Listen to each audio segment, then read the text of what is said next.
다른 복음서들과는 달리 마가복음은 많은 것들을 배제하고 있습니다.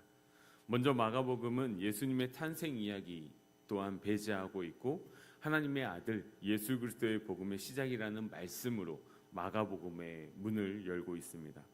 그리고 나서 바로 세례 요한에 대한 짧은 설명이 나오고 그 다음에 오늘 우리가 읽은 본문에서 예수님께서 세례 요한에게 세례를 받으신 내용과 성령에 이끌려 광야에 가서 시험받은 이야기를 합니다. 그리고 14절에서 곧바로 예수님의 하신 그 사역들에 대한 내용들을 다루기 시작합니다. 그러면서 마가는 예수님이 어떤 분인지에 대해 아주 짤막하게 설명하는 것을 놓치지 않습니다. 그 부분이 바로 오늘 우리가 읽은 말씀입니다. 마가는 예수님께서 본격적으로 사역을 시작하기 전에 예수님이 누구신지에 대해서 아주 필요한 만큼만 간략하게 설명을 하고 있습니다. 마가가 하는 예수님에 대한 설명의 내용의 첫 번째는 세례를 받으신 예수님이라는 것이죠. 오늘 본문 9절 말씀인데 우리 다시 한번 함께 읽도록 하겠습니다. 그때 예수께서 갈릴리 나사렛으로부터 와서 요단강에서 요한에게 세례를 받으시고 아멘. 마가는 먼저 이 선지자의 말을 인용하여 예수님보다 앞서 주의 길을 예비할 자인 세례 요한에 대한 간단한 설명을 하고 난 다음에 세례 요한에 의해 세례를 받으시는 예수님의 모습에 대해서 이야기를 하고 있습니다. 세례는 죄를 씻고 정결케 되는 의식입니다. 하나님의 아들이신 예수님은 세례를 받으실 필요가 없는 분이셨습니다. 하지만 예수님께서는 친히 세례를 받으심으로 하나님이시지만 사람이 되시고 죄인들과 동일하게 되셨음을 보여주신 것입니다. 한마디로 예수님께서는 죄인들의 대표가 되기 위해서 세례를 받은 것이죠. 이는 하나님이신 예수님이 인간의 육신을 입고 이 땅에 오신 낮아짐과 세례를 베풀어야 할 분이 세례를 받으시는 사건을 통해 예수님의 겸손함을 나타내고 있는 것입니다. 그리고 이 모든 것이 하나님의 뜻과 계획에 의해서 친히 하나님의 그 말씀에 순종하고 있는 모습을 우리에게 보여주고 있는 것이죠. 여기에 신앙생활의 진정한 의미가 담겨져 있는 것입니다. 신앙생활은 나의 뜻이 아니라 하나님의 뜻이 이루어지는 것입니다. 하나님의 계획과 뜻에 순종하기 위해 낮아지시고 겸손해지신 것처럼 우리 또한 예수님을 닮아 낮아짐과 겸손함으로 하나님의 뜻을 이루는 삶이 되기를 소망합니다. 세례 요한으로부터 예수님께서 세례를 받고 물에서 올라오실 때 하늘이 갈라지고 성령이 비둘기같이 내려오면서 하늘에 큰 음성이 들립니다. 11절 말씀입니다. 함께 읽겠습니다. 하늘로부터 소리가 나기를 너는 내 사랑하는 아들이라 내가 너를 기뻐하노라 하시니라. 아멘. 세례를 받고 올라오시는 예수님을 향해 하나님께서는 친히 너는 사랑하는 아들이다 라고 말씀하고 계십니다. 여기서 너는 다른 사람이 아니라 정확하게 예수님을 가리키고 있습니다. 다시 말해서 하나님은 지금 수많은 선지자를 통해 구약에서 예고하였던 약속하셨던 메시아가 지금 요단강에서 세례를 받고 올라오시는 그 예수님이라는 사실을 선포하고 있는 것입니다. 그렇다면 예수님께서는 왜 이 땅 가운데 오셨어야 했을까요? 예수님께서 세례를 받을 때 나타난 징조는 새 하늘이 갈라지는 것이었습니다. 하늘이 갈라지는 현상은 마가복음 끝나기 전 15장에 다시 나옵니다. 마가복음 15장 38절에 보면 이에 성소 휘장이 위로부터 아래까지 찢어져 둘이 되니라. 아멘. 이 말씀이 있습니다. 높은 곳에 매달려 있는 휘장은 아래에서부터 위로 찢어지는 것이 자연스럽습니다. 하지만 예수님께서 십자가에 돌아가실 때에는 성소의 휘장은 위에서부터 아래로 찢겨졌습니다.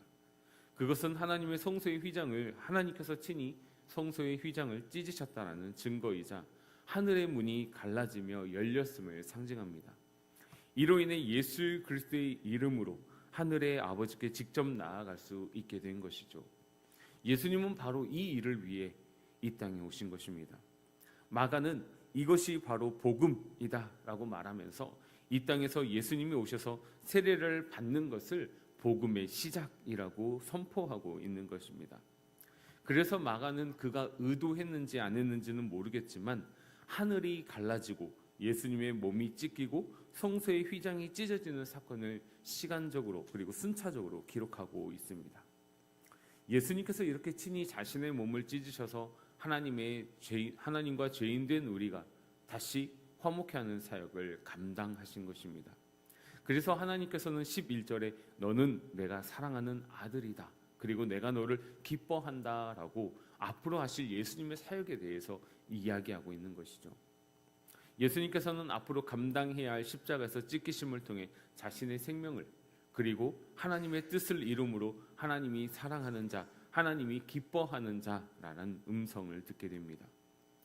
예수님께서 자신의 사명을 이룸으로 하나님을 기쁘시게 한 것처럼 우리 또한 우리의 각자의 사명을 깨닫고 그 사명을 이룸으로 말미암아 하나님을 기쁘시게 하며 하나님께 인정받는 삶이 되시기를 소망합니다.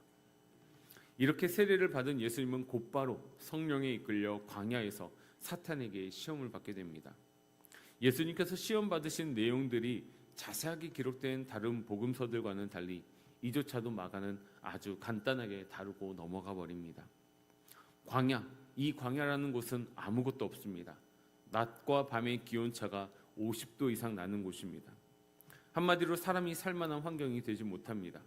하지만 예수님은 그곳에서 40일을 지내면서 사탄의 시험을 받습니다.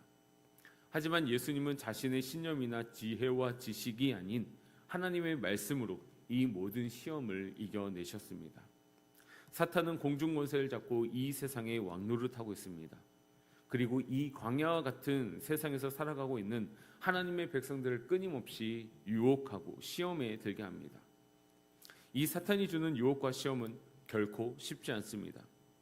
그러나 우리에겐 이 시험을 멋지게 통과할 모범 답안이 이미 준비되어 있다는 것이죠. 바로 인간의 육신으로 오셔서 이 시험을 이기신 예수님이십니다. 예수님은 하나님의 아들이심에도 불구하고 사단에게 시험을 받으셨습니다.